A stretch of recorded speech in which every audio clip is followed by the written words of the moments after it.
going on? I don't think this is really fitting attire for this review. Hold on, let me get changed real quick. That's loads better. Hey guys, what's going on? Welcome back to Adeline's Horror World. My name is Adeline. Of course, you guys already know that. Like the glove, the finger knives are plastic. They're not actually blades. I got it at Hot Topic for like 20, 30 bucks.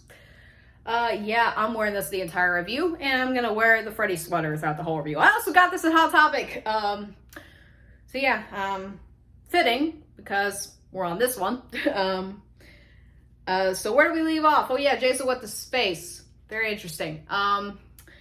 But canonically, in the timeline, chronologically that is, this movie that I'm about to review takes place before Jason X, because that's not complicated at all. So yeah, it's very weird.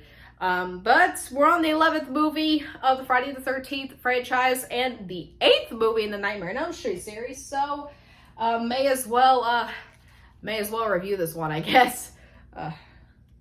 Yeah. Also, before we get started on this review, I got a comment on my last video, my Jason X review, about how this background is bland and how my voice sounds annoying. Yeah, if you're watching this video, you could just get off my channel. I cannot control the way my voice sounds, and my background is just fine. At least it's not a mess. So deal with it. If you can't, go watch another review. Yeah, just do that, and you can handle it. Because I'm sure you can handle my voice. Shut up. Do not watch the video then. You don't belong here. You don't belong here. If you're that annoyed, watch someone else's annoying videos for 20 minutes.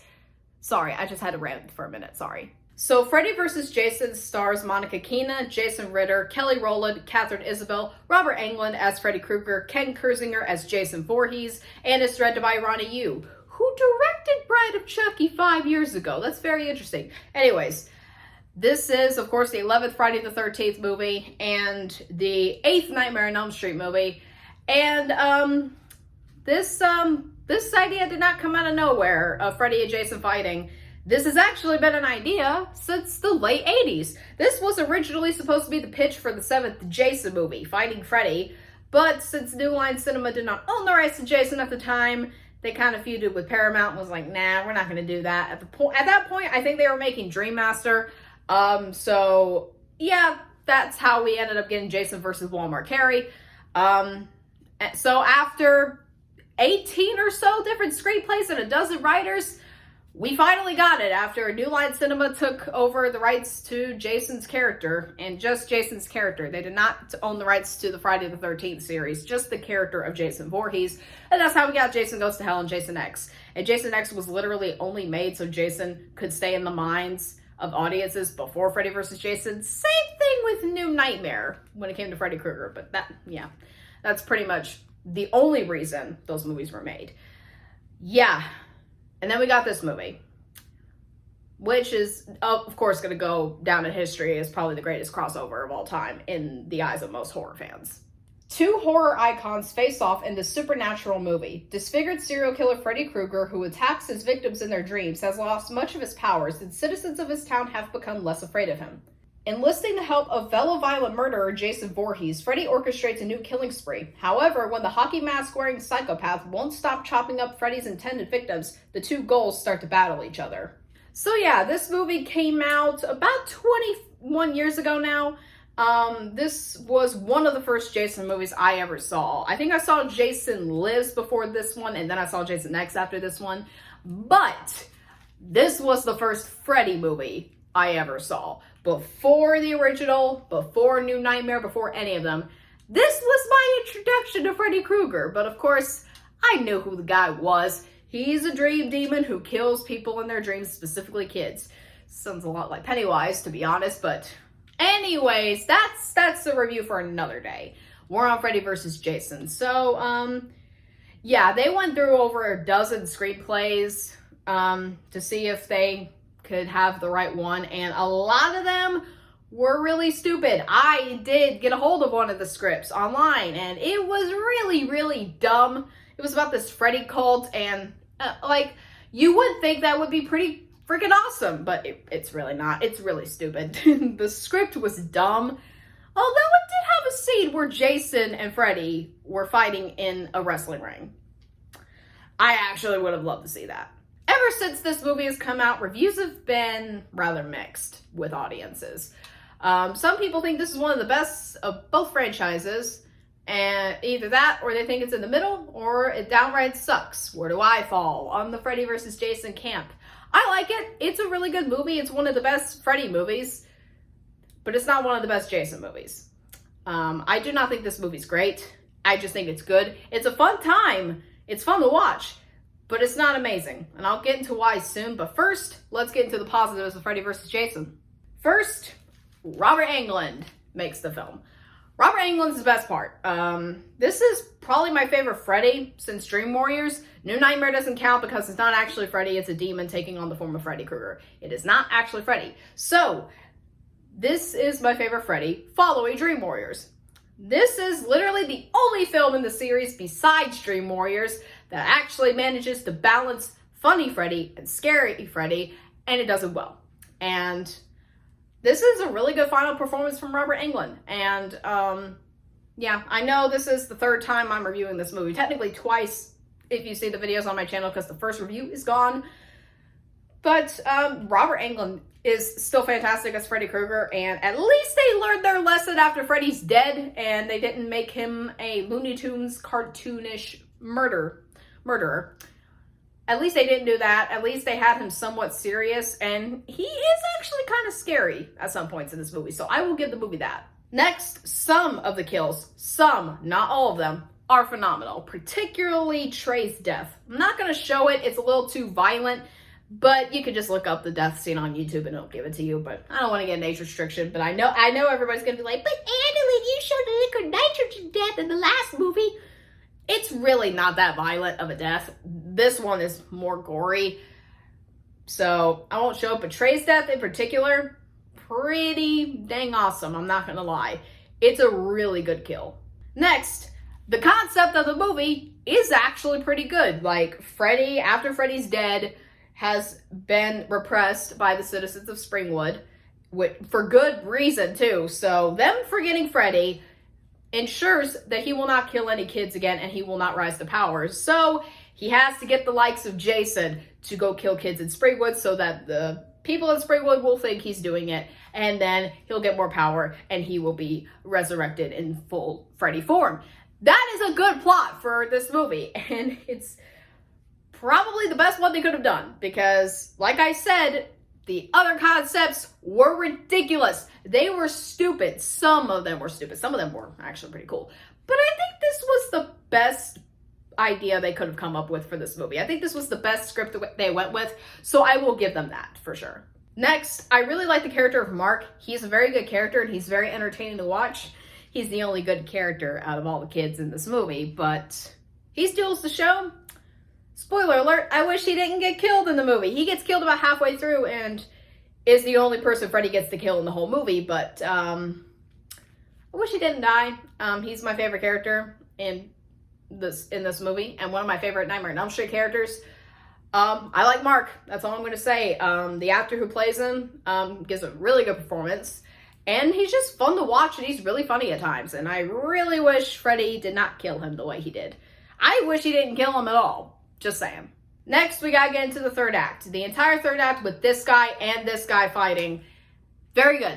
I like it. I like them beating the crap out of each other. It is a vicious fight. The one in the second act is pretty good too, but not as good. Although I will never forget Freddy throwing Jason around like a pinball. I will never forget that. That was funny.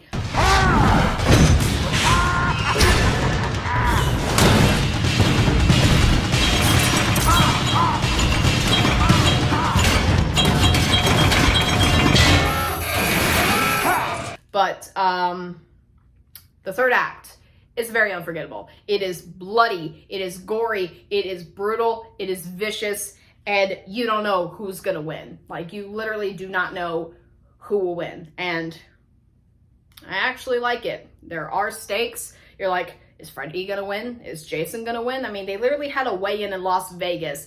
That's how pumped they were getting you for this movie, trying to figure out who the heck was gonna win. They literally had a weigh-in Las Vegas for this. But I like the third act, even though it has some stupid CGI at times, and you have to deal with Freddy and Jason flying through the air 15 million times because Ronny Yu loves because Ronny Yu loves that visual effect of people flying through the air. I messed up. I'm so sorry, but I'll keep it in. Yeah, that's it. And finally, the soundtrack is perfect. The soundtrack is really good. It's really cool. You got a lot of metal songs in there, which is what this movie needed. It's a movie about Freddy and Jason fighting each other. If you do not have metal songs in there, that's a crime. That's a crime against cinema. You need to do that. Like, that's all I'm going to say. The soundtrack is pretty cool. Now, I'm talking, the score it's a bit lackluster. I'm talking about the soundtrack with all the metal songs in it. That stuff is good. That stuff is right up my alley, and I want more of it, please. Moving on to my mixed elements, and I only have two. Laurie's an alright final girl, but she's nothing special. I wish there was more development to her character.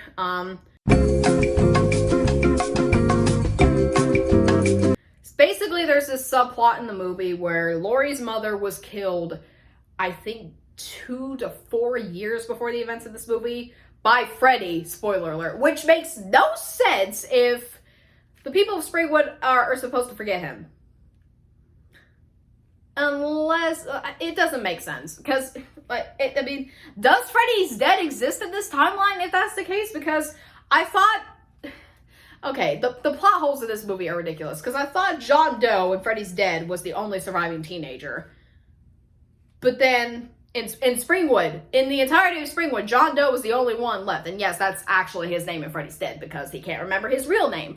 But if that's the case, where did all these new kids suddenly come from in Springwood if there were no kids supposed to be left in Springwood? I don't know. It just, anyways, moving on to this. Okay, so the subplot is Laurie's mother was presumably killed, apparently by Laurie's father, according to Will in the movie, but it's actually Freddy. While I wish it was developed more, it does not make a lick of sense in the context of Freddy's Dead, which this movie is supposed to be acknowledging, by the way. So Freddy's Dead is supposed to be before the events of this movie. New Nightmare is its own little world, because it's in the real world, like outside of the Freddy universe. But with the context of Freddy's Dead, how does that make sense? It doesn't make sense if there's supposed to be no kids left alive in Springwood, except for John Doe. Where are all these kids coming from? Like, where did Will come from? Where did Mark come from? Where did Laurie come from? Where did Kia and Gib and Trey come from? I don't know, man. It's just, the writers should have proofreaded their script. They should have edited their script, and it would have made more sense. But other than that, I do wish the backstory was developed just a bit more, and Laurie would have been a bit more likable. It doesn't help that Laurie can get really annoying at times. No offense to Monica Keena, but Laurie can get really annoying at times throughout this movie, unfortunately. Next, my final mixed element, Ken Kirzinger as Jason. I do not blame him whatsoever, but his Jason's a little lackluster. He was not given that much direction to play Jason. But he did the best he could with what he was given. And I respect that. I'm sure Freddy does too. Ken Kirzinger does an alright job. He's probably my least favorite Jason, but he's not terrible. He does walk around like a robot, but I think that's because Ronny Yu directed him to do that. Because Ronny Yu had never seen a Friday the 13th movie previous to this, which is going to lead into my negatives. So let's get started.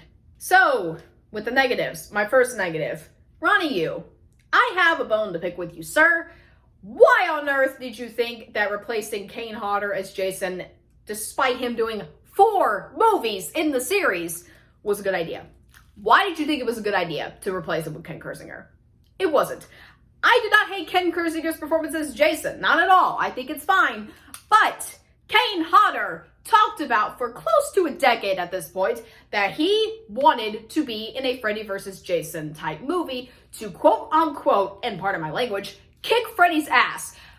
And he doesn't even get to do that? Really? Because you wanted somebody bigger and taller to play Jason? It don't matter. Kane Hodder's like 3. I think he towers Robert Englund because Robert Englund is rather short. So why did you think this was a good idea? It wasn't. Like, why did he replace Kane Hodder? Like, Kane Hodder wanted to do this movie for like a decade, and out of no, they didn't even ask Kane Hodder if he wanted to come back, by the way. They just, like, disrespectfully replaced him with Ken Kirzinger. It doesn't make a lick of sense. It's really stupid. I do not blame Ken Kirzinger at all, but why did you replace Kane Hodder? Like, it would have been legendary if Kane Hodder got to fight Freddy. Like, that would have been awesome. The movie would be a whole grade higher if Kane Hodder played Jason. If it had been him playing Jason, this movie would be one of the best of the Friday the 13th series. But unfortunately, it's not because he's not Jason. So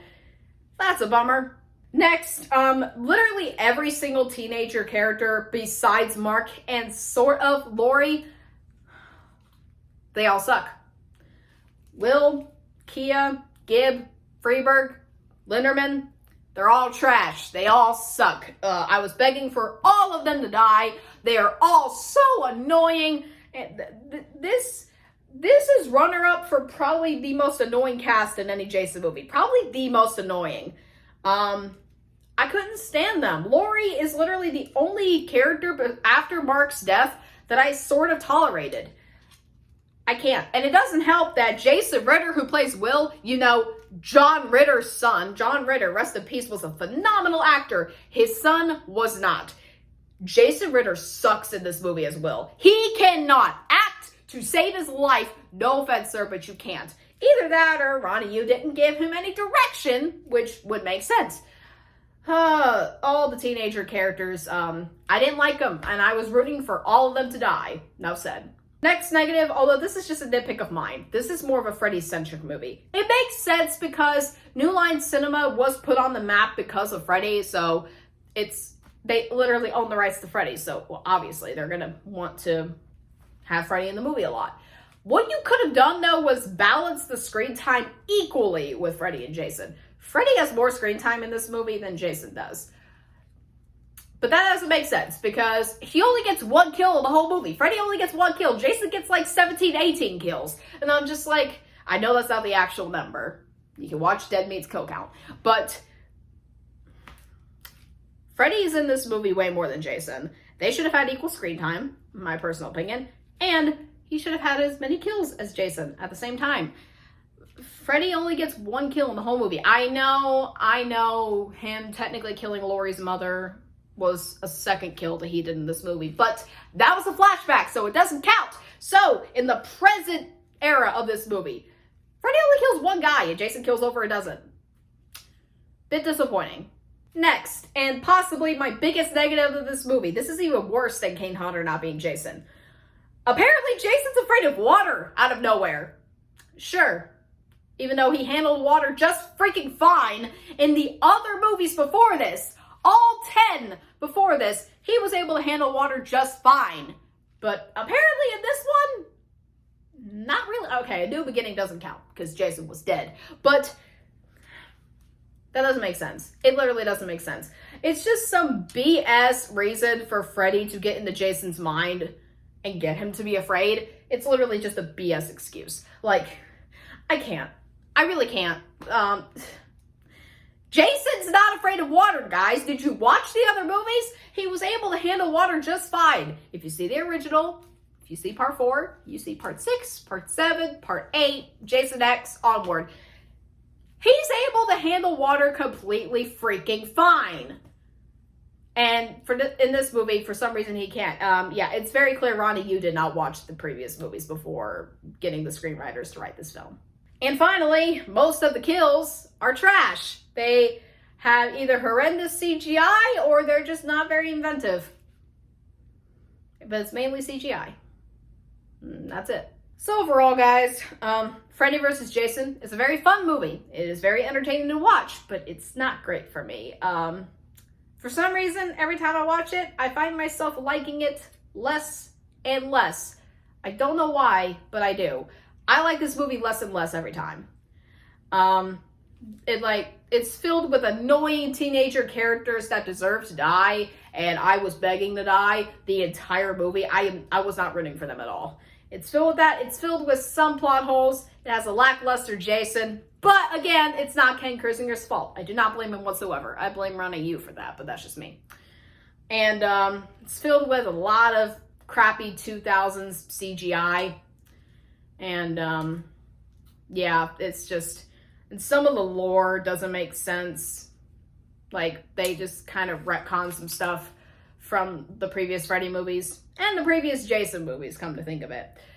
But if you're looking for a stupid, dumb slasher movie with 2 of the 3 titans of horror clashing it out, yeah, watch it. I recommend it. I would understand if you weren't a fan of this movie, though. It would make sense. So, yeah. I'm going to give Freddy vs. Jason a B-. So what do you guys think of Freddy vs. Jason? Let me know in the comments below. Do you like this movie? Do you hate this movie? Or are you just in the middle on it? Or do you love this movie? Or do you think it's the best of both franchises? Which is, again, a bit of a stretch. Anyway, we can debate it in the comments below. So anyways, next week, be looking forward to my review of the 2009 Platinum Dudes remake, where we'll finally be done with this series forever, until they at least make another gosh darn Jason movie. We've been waiting for 15 years. Like, we've been waiting this long. Just give us another Jason movie. I don't care. I'm still waiting for that Crystal Lake TV series, even though they sort of canceled it. But please, Brian Fuller was going to make it, and it would have been awesome, because I like his 2002 Carrie TV movie. I like that movie. I know, unpopular opinion, come at me, but I like that movie. But anyways, back on topic, be looking forward to my review of the 2009 remake of Friday the 13th, where for now, we'll be done with the series. And if you like this video, be sure to hit the like button, click the subscribe button, and switch on your notifications. Click that bell so you'll be notified for all my future videos on this channel, or whatever comes next. But if you don't want to subscribe, if you don't want to like the video, that's fine too. Just don't leave negative comments like that one person did. Yeah, I'm looking at you and I'm talking to you. But anyways, guys, I guess that's pretty much it. So anyways, I'm Madeline. This is Adeline's Horror World. Of course, you guys already know that I love all you guys to death. And until next time. Okay, that was terrible.